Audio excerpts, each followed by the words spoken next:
Hello everyone. In this chapter, Resources Under Development, Class 10th, NCERT, Geography. In this chapter, we will study all about the resources and the development. What is the resources and उसका development कैसे किया जाता है. Now, resources are something like, resources जो भी आपके आजू बाजू है. For example, if I am having my phone, my laptop, my chargers, my clothes, my food, so everything is my resource, my own resource. So वैसे ही अगर आपके आजू बाजू जितनी भी चीज़ें हैं, आपकी बुक्स हैं, आपके पेन हैं या आपके क्लॉथिंग्स है, everything is your resource. So you can say that everything in our environment which can be used to satisfy our needs, technologically accessible, economically feasible, and culturally acceptable, is termed as the resource. Right? So human being themselves are the resources. Human being themselves are the resources, big resource, essential resource उनको कहा जाता है, because बाकी जो resources available है आपके environment में वो human being ही utilize करना जानते हैं.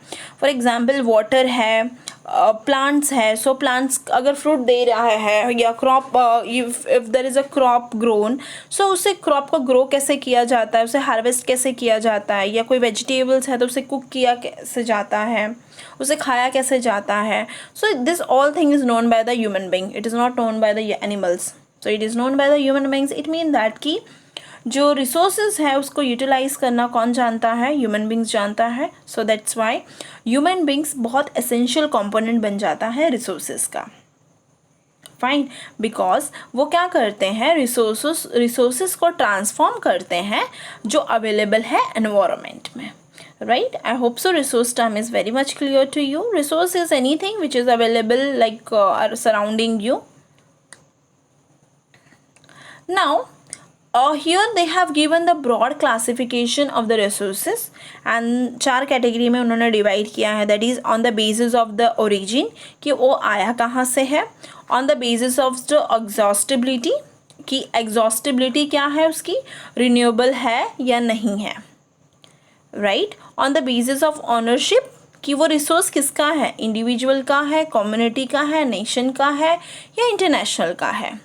लास्ट वाला क्या है, on the basis of the status of development, that is potential, develop, stock and reserves. We will see the first one. See here the chart is given, you can refer later on. See first one उन्होंने क्या दिया है, on the basis of the origin, that is abiotic, biotic and the abiotic. Now origin in the sense वो resource जो आपके पास है. For example, अगर आपके पास वाटर है, आप पानी पीते हो फॉर टू सर्वाइव. ठीक है, जो वो पानी है वो बायोटिक है या abiotic? I hope so the term biotic and abiotic is clear to you. Biotic means living things, abiotic means non living things. Okay, so water क्या है? Can anyone say? Water is non living thing, it mean that abiotic है. So you can say that abiotic resources are those resources which are composed of non-living things. But वो चीज़ें भी चाहिए होती है एक ह्यूमन सर्वाइवल के लिए या एक लाइफ एग्जिस्ट करने के लिए. ठीक है, एक लाइफ जीने के लिए हमें बायोटिक चीज़ें भी चाहिए, अबायोटिक चीज़ें भी चाहिए. फॉर एग्जाम्पल, अगर आप वाटर कंज्यूम करते हो या फूड खाते हो या वेजिटेबल्स खाते हो, तो वेजिटेबल्स कहाँ से ग्रो होते हैं? Grow from the crops of the tree. Right? So what happens, the tree, the crops are the living things. So biotic resources and biotic resources. See, biotic resources examples are human being, flora, fauna, fisheries, livestock, etc. Abiotic means rocks and metals.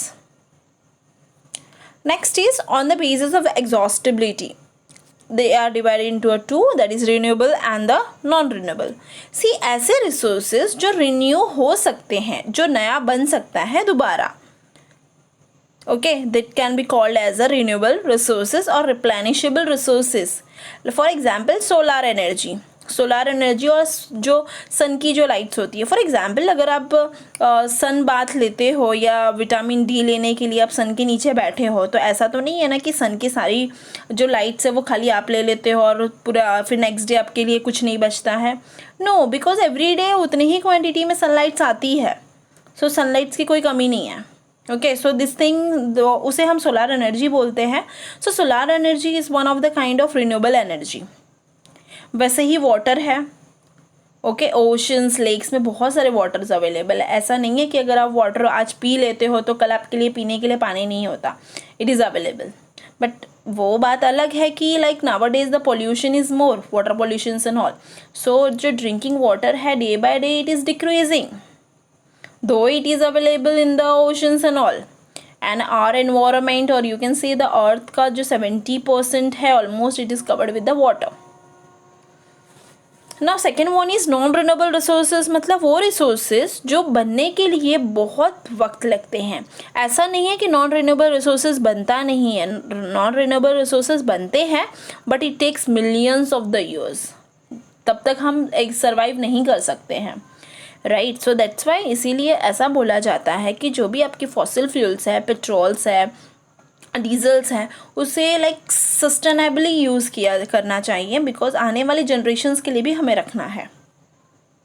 Fine, so this two terms are very clear to you, that is renewable resources and the non renewable resources. Renewable मतलब जो नया बनाया जा सकता है, non renewable मतलब जो नहीं बनाया जा सकता है एंड उसे बनने के लिए काफ़ी सदियों टाइम लग जाते हैं। Now on the basis of the ownership, that is individual, community, national and the international. For example, individual resources मतलब क्या है कि आपका जो ओन खुद का resources है, that is privately owned by the individual. For example, if you are having your own phones, if you are having your own laptop, तो वो आपका individual resource है, वो आपकी चीज़ें हैं। So that can be comprises of the individual resource. Fine. ना community owned resources मतलब कुछ मेंबर्स ने, 5-6 मेंबर्स ने ग्रुपिंग करके कुछ लैंड लिया है, and that land is only वो जो 5-6 मेंबर्स है वही यूज़ करते हैं। ओके, वो land, so that land resource becomes only for that community, so that's why it will be termed as a community owned resources. Are getting, कुछ land है सिर्फ ये 5 जन ने लिया है मिलके, 5 members. Fine. So this land resource will be only of this 5 members. So this thing, in this kind of things are known as the community resources. Here some of the examples are given, like public parks है, burial grounds है, picnic spots है. Picnic spots, playgrounds are like only for that area peoples, right? Now nation resources means the resources which is available only for the country. Like India के अगर जितने भी resources है, like बहुत सारी minerals है या वाटर रिसोर्सेज है, लाइक अदर रिसोर्सेज जो भी है वो जो नेशंस के हैं वो नेशंस के ही रहेंगे, उसमें कोई अदर कंट्री लेने नहीं आएगी। Fine, so that resources are known as the national resources. The last one is international resources. International resources means like for example जो ओशन रिसोर्सेज हैं, ओशंस लाइक इंडियन ओशन है, पैसिफिक ओशन है, so other, it's not only Indian ocean. Indian ocean का नाम क्या है? Indian ocean, but ऐसा नहीं है कि उसके सारे जो सारा पानी है वो इंडिया यूज़ करती है, जो नेबरिंग कंट्रीज़ है वो भी यूज़ करते हैं वो जो वाटर्स है, लाइक साउथ अफ्रीका है या लक्षद्वीप आइलैंड है या बे ऑफ बंगाल है। So this bay of Bengals के वाटर जो है Bangladesh and all, Myanmar, everyone uses.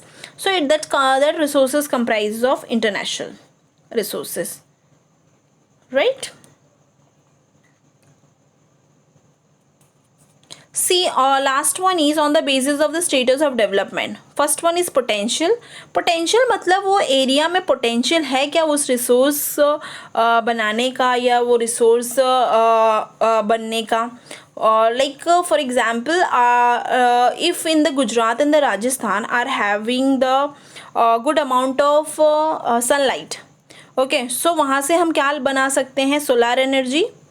Okay, solar panels and all लगा के हम सोलार एनर्जी गेन कर सकते हैं वहाँ से। So this thing is known as a potential resources, जो हमारे राजस्थान एंड गुजरात में है। It is defined as the resources which are found in a region but have not been utilized, जिसे अभी तक हमने यूज़ नहीं किया। Nowadays like we are utilizing, क्योंकि solar panels and all government ने लगा दिया है, नाउ डेवलप रिसोर्सेज मतलब जो रिसोर्सेज जो quality and quantity has been determined for utilization, ये डेवलप रिसोर्सेज मतलब ऑलरेडी डेवलप हो गई है, फाइन, एंड उसे हम यूज़ भी कर रहे हैं. What is stock? Stock term itself says that कि वो ऑलरेडी स्टॉक में रखा हुआ है और हमें पता है कि पोटेंशियल है, बट लाइक हमारे पास मे बी अप्रोप्रिएट टेक्नोलॉजी नहीं है उस मिनरल को या रिसोर्सेज को निकालने के लिए, सो इसीलिए उस चीज़ को हमने किस में रखा है, as a stock. Now reserves मतलब it is a subset of the stock which is like put into the use with the help of the existing technical know-how but their use has not been started. reserves भी second word है stock का कि like चीज़ें reserve करके रखी हुई है, अभी तक उस चीज़ को यूज़ नहीं किया है.